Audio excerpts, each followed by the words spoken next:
Okay, let's start. So, let's have a read. So we're going to do question 1 first off the Trig book. So it says, a stormwater detention tank is used to regulate flow of stormwater into a drainage system. The tank fills during periods of heavy rainfall and empties when the rainfall becomes less heavy. The volume of stormwater in kilolitres after the start of the particular period is given by this function. The graph is shown below. Write down an expression for dV on dt. Okay, so V to T, and then we just have to differentiate it. 2 sine pi on 6, T take 3. Bracket plus 2. Okay, so for V dash, that 2 is going to hang out there.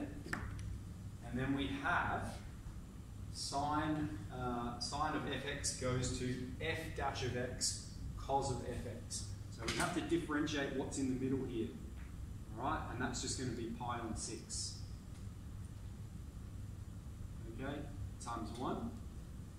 And if you like, what we can do is even expand this. So it would become pi on 6t, take 3 times pi on 6.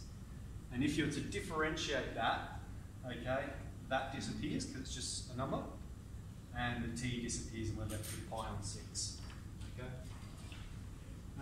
Times by sine goes to cos. Cos of pi on 6 of t take 3, and that 2 gets knocked off. And so let's simplify this.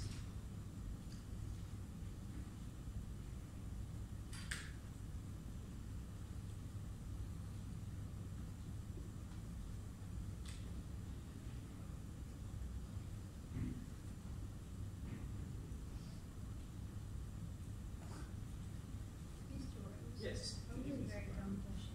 No. But why do we find pi on 6 by 1? Yeah, the only reason I did that is because I said, well, all we're deriving, this pi on 6 is going to hang there, and we're just differentiating the inside here. Yeah. So that's 1. Okay, so that's the way I thought about it. Okay. Yep, so the derivative of this is 1, and that number just hangs out there. So the pi on 6 hangs there. Oh, okay, that makes sense. Otherwise, you can't think about it like that. Right. That disappears. Okay, so then, what does dV on dt represent? The rate of change of volume of the stormwater retention tank.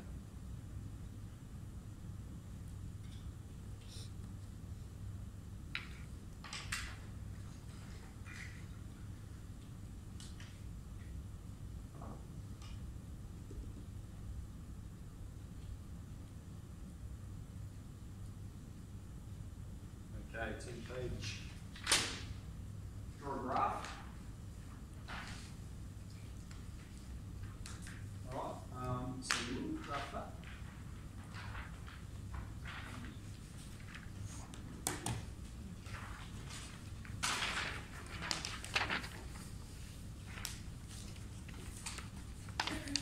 And so yeah, if I were you guys, I'd just do it in my calculator. And this is a big hint I'm going to give you, is a lot of the time they've got these axes and they give you a V window. So whatever axes they give you, set that as the boundary for your V window. So for instance, we're graphing this in our calculator and we can see our Y min is -2, Y max is 2, X min 0, X max 12. So when they give you an axis, make sure you set those same boundaries in your calculator. And if we draw it, here's my solutions. It looks like a sine curve. Okay.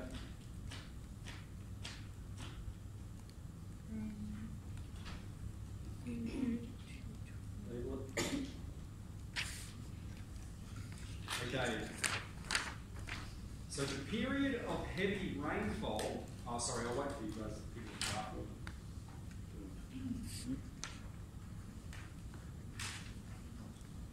Okay. Perhaps another hint if you're graphing, and probably you already do this, is when you've got a sine graph, just like what's the coordinates of that, what's the coordinates of that, what's the coordinates of that, and then you've got these sort of 3 points to aim through when you're graphing it to get the shape.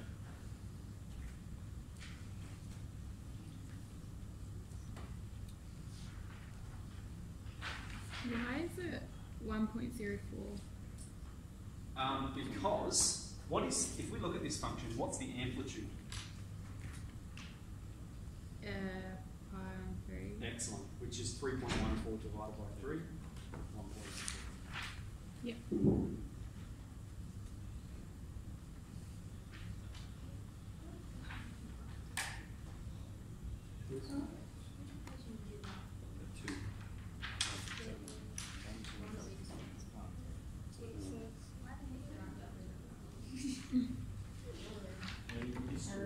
Yes. My thing is graphics. I'm not sure why. Is it in degrees? Radian. Yeah. No, I'm asking you. What? That's not how you draw it. My max says it. Oh, okay. We're given so much resources from this. Is it here or is it pops? The AC is on. It's cool down there. Okay. It was quite stuffy. It feels like it's here. Um, Didn't it just hail? Something went splat. It did just hail. It doesn't look like it. I know. Something went splat on the window. Okay, so then part C. The period of heavy rainfall started at 11 a.m. At what time of day was the rate of flow of stormwater into the detention tank greatest? Okay, so that's when is dV on dt at a maximum? So we can just G solve the max there, and we'll get when t equals 3. Okay, but we need to answer in the context of the question. It starts at 11 a.m., 3 hours after 11 a.m., 2 p.m.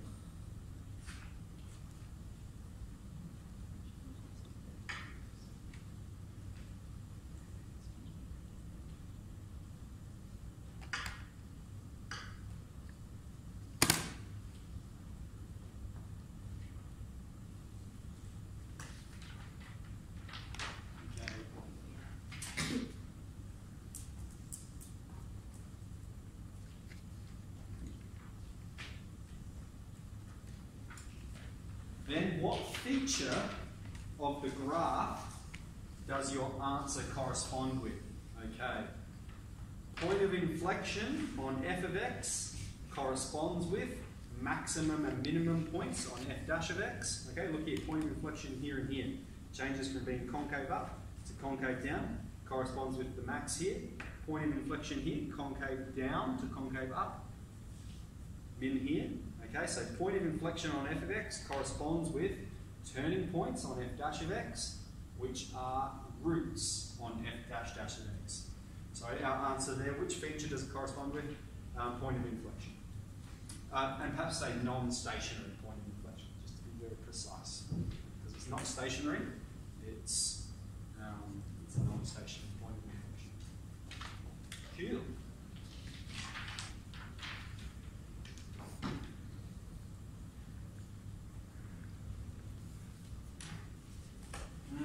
Okay. Is it just net that? So then, let's do question 3 next. So you can skip 2, because we did 2 recently actually. So you can one kid have a go at.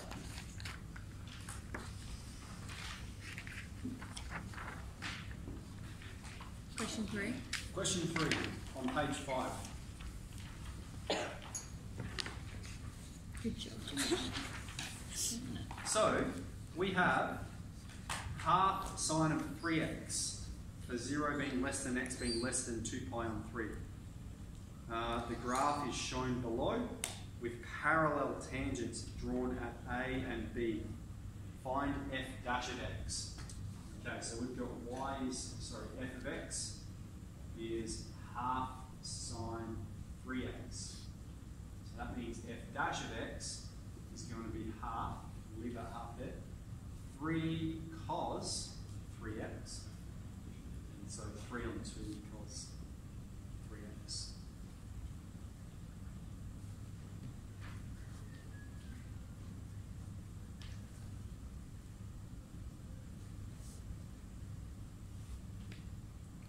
Okay. Let M represent the gradient of any tangent to the graph y equals f of x. the value of m is bounded by p and q, determine p and q. Okay, so we've got to think about this, we've got to be intuitive. This is our slope function, okay? And if we're going to graph it, it's a cos function, and you don't need to graph it, I'm just going to graph it so you can think about it. It's going to look like this. It repeats itself, all right? And remember, this represents the slope of f of x. And so the slope is changing, always, all right? But it's limited between these two values. What are they? Yeah, the amplitude of this function is 3 on 2. That means it goes 3 on 2 units up and 3 on 2 units down from the principal axis. So this is minus 3 on 2, here's positive 3 on 2. And so, our answer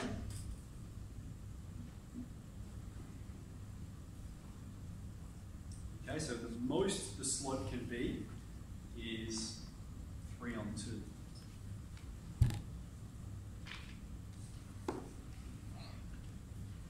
Does that make sense? Yeah, I think that's probably a pretty tricky part, but just getting you to think about it.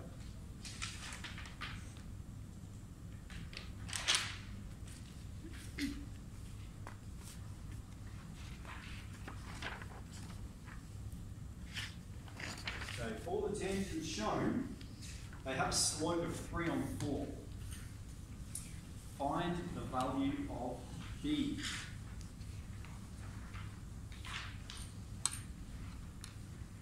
Okay, so what we've got is f dash of x equals 3 on 4.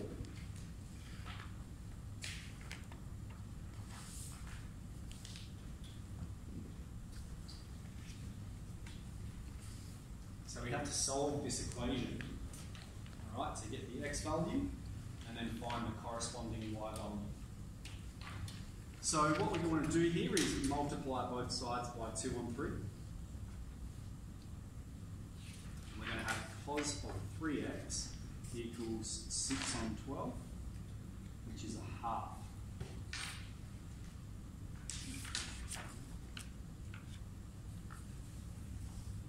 Okay, so here's where we're doing some unit circle stuff in order to get our answer exactly.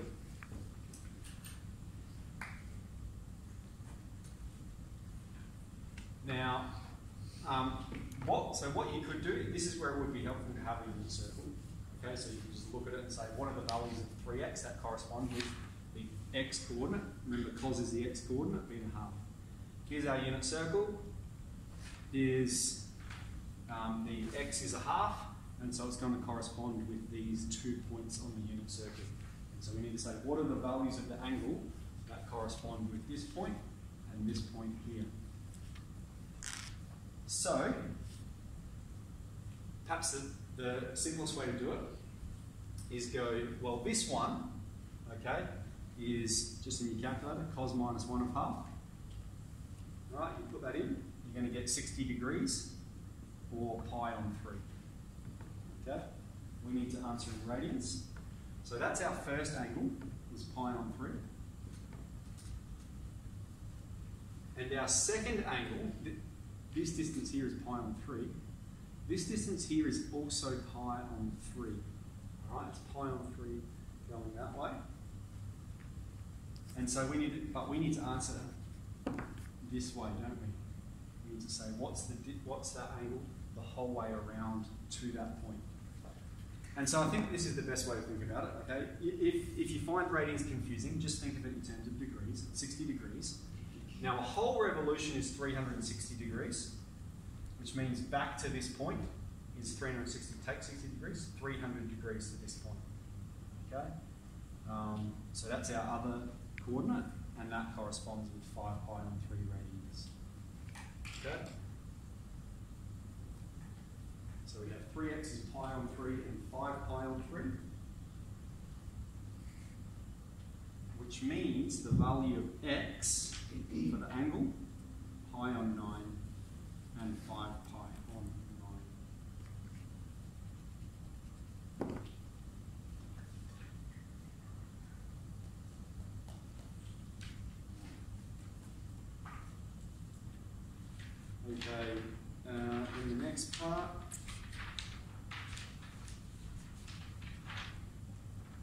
So all we've done there is find the x coordinate. Now, if we look back at the graph here, okay, we've found now we're told these tangents are parallel, which means they have the same slope, okay?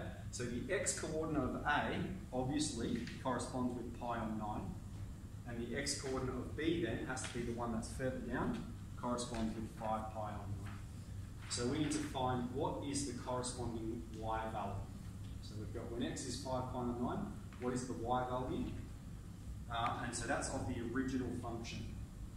And so that's half sine of 3 times 5 pi on 9. And this I've just put in my calculator.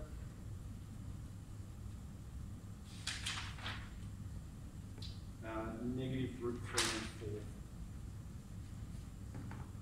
4. Okay. Therefore, point B has coordinates 5 pi on 9 and minus root 3 on 4.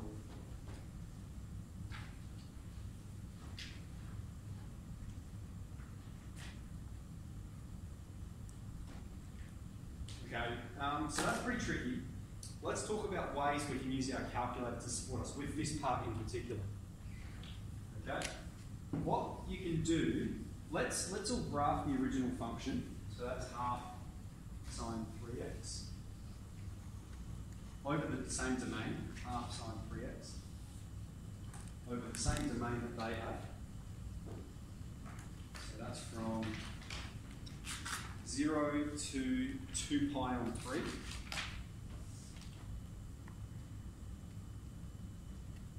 And from perhaps minus 2 to positive 1 y.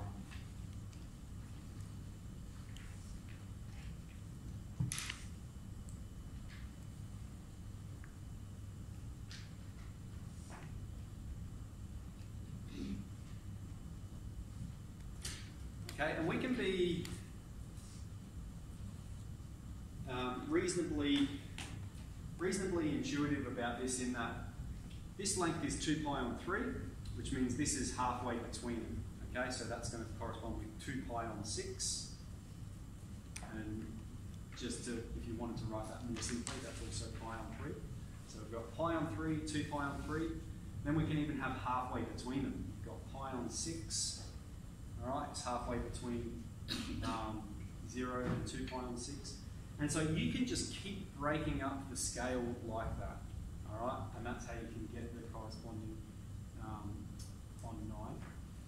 The other way is in our V window, there's a setting called scale. Okay?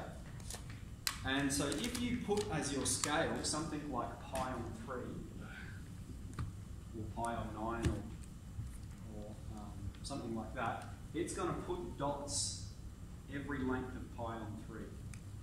Okay, and so then you can sort of get the approximation of that from your graph. So if you want to have a go at that now, I can answer questions. I can't do it on the old model calculator, so I can't bring it up here. Give that a crack.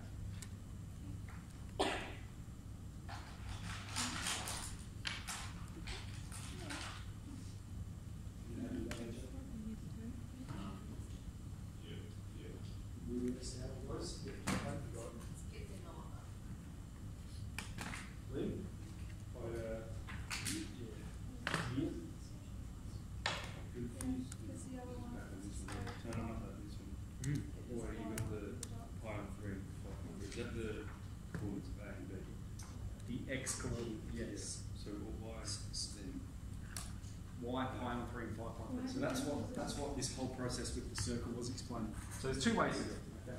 The first way is you could look at your unit circle and go, where is the X coordinate up? And you're just going to get pi on 3 and 5. right, the x coordinate. Okay. Yeah. That's, I just missed that bit. Oh, okay. Yeah. You know how to do this on your calculator? Change the scale? I just did it on this one. So what did you change it to? Scale to pi. Pi on 3? Yep.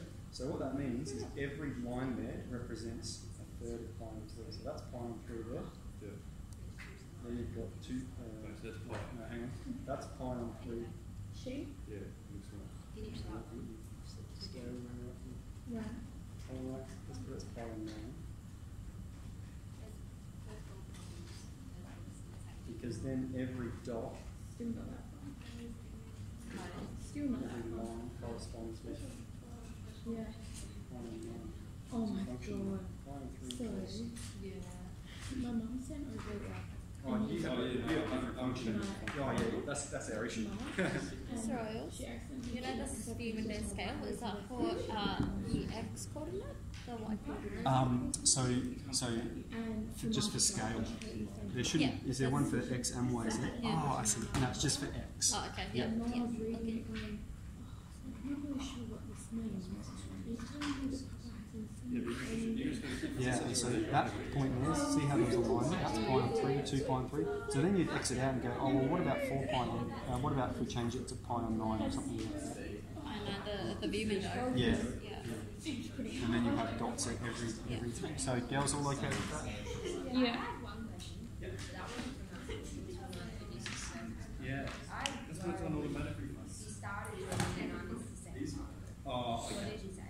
Yeah, so the point of inflection on f(x) corresponds to maximum in dash of x. And then, like, you can add another part to that, which is going to correspond to the roots on f dash of x. So, these guys to show you really quickly. So that's just relationships in here.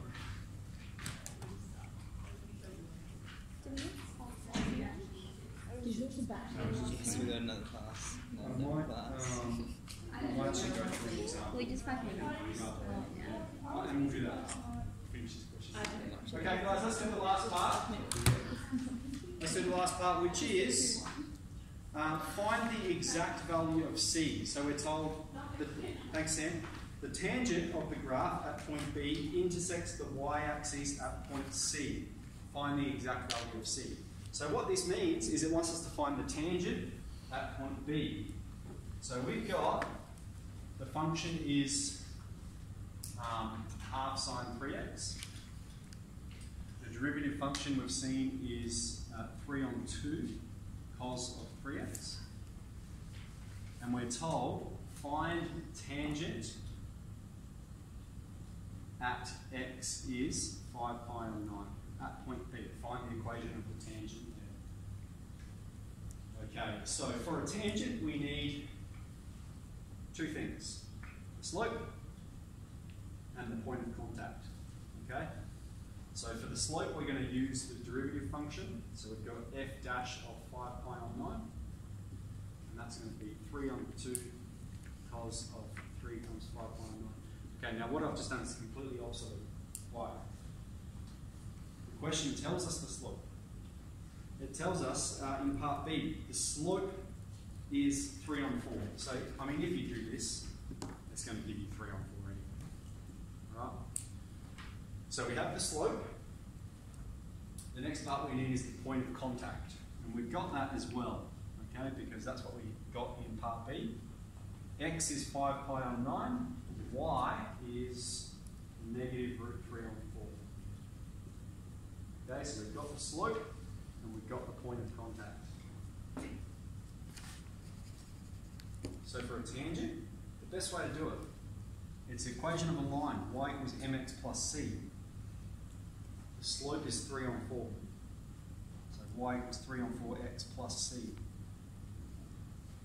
And then we plug in the x and the y coordinate and crunch it for c. So the y coordinate minus root 3 on 4. The x coordinate is 5 pi on 9 plus c. And so I'm just going to shove that over the other side straight away. And I'll put c on this side. C equals minus root 3 on 4. Take 3 on 4 times 5 pi on 9. And let's just simplify this a bit. It'll be 15 pi on 36. And 9.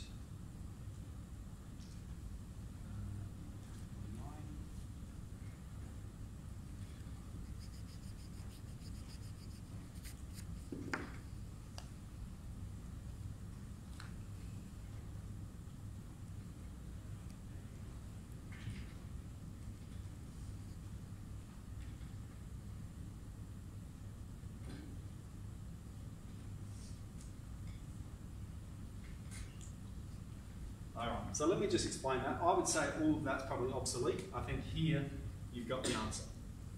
Okay, and then my process there is just putting it over the same denominator. Like I said, express it in exact terms, and I'd say you've done that fine here.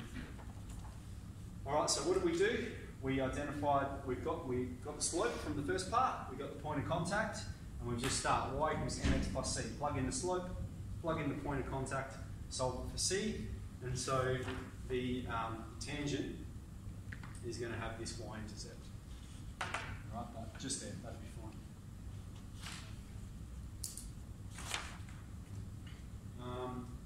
All right, I think those were really the only two I wanted to go through.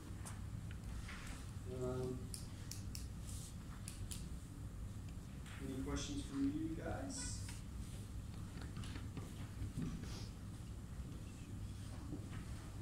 Would you, that needs to be exact? Yeah, that is exact form. So that's what the out says in the question. So don't put it to 3 significant figures or whatever. All right, so let's, so you can work through some of that, or you can work through some of the statistics booklet, or whatever you might have been doing previously. Yeah.